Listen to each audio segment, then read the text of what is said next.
In the time of Constantine, Asia Minor was a center of learning and culture. About the time that Athanasius was speaking to the council at Nicaea, two men were born who greatly influenced the church. One was named Basil and the other Gregory. They met at school in a city called Caesarea of Asia Minor, not the one in Palestine. They became firm friends, and when they grew up, they both attended the university at Athens. They had the best education and would have been great lawyers and teachers, except they decided instead to use their knowledge and talents to serve God. Both men came from a Christian family.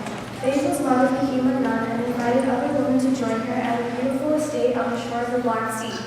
Here, Basil and Gregory also went in order to live like monks, pray and fast, and write books that would help other Christians. The church needed men with such talents as theirs because the same people that had begun arguments that led to writing the creed were again causing problems. They had managed to put their own men in important offices and were trying to get rid of Orthodox bishops and priests. Basil and Gregory both became bishops in order to help the Orthodox. Basil built hospitals and orphanages and tried to help poor people. The more his people loved him, the more the Emperor Valens hated him. He decided to have Basil arrested. He sent a man named Modestus in charge of the soldiers and thought that Basil would be frightened and give up. Modestus said to Basil, "In the name of Emperor, I arrest you." Basil replied, "In the name of God, I refuse to come." Modestus said, I do not care. I own nothing except a few rags and a few books. I am sick already, so torture cannot harm me much. You cannot remove me from the protection of God. If I die now, I will be spared much misery." Modestus was amazed. He replied, "Perhaps you have never met a bishop before." The emperor decided to leave Basil alone. In his short lifetime, Basil wrote many things for the church, but what we know best is the divine liturgy which we use during Lent. The prayers are some of the most beautiful ever written. His name day is January 1st.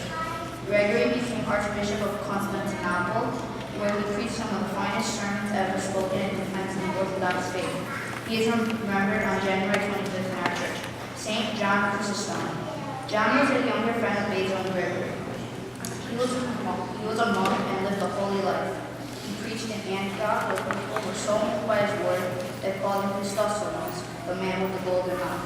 Once during Lent, the people in Antioch rose up and rioted in protest against the emperor's tactics. They even pulled down the statues of the emperor and his family. The emperor was very angry and the people were afraid that he would be severely punished. While they waited to see what would happen, John preached a sermon each day, reminding them of God and his plan for salvation.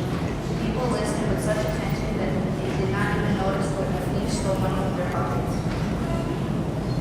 John became Archbishop of Constantinople. Here, he earned the dislike of the Empress, who was not a good Christian. The Empress found an excuse to have John sent into exile. No sooner was he on his way than there was an earthquake. The Emperor was so frightened that she sent for John to come back. But she did not repent or change her way of life. Instead, she invited her friends to come and dance in the square or the cathedral while John was celebrating the divine liturgy. John spoke out boldly, comparing her to a wicked queen who had demanded the death of John the Baptist. This time, the Empress was so angry that she sent John away forever.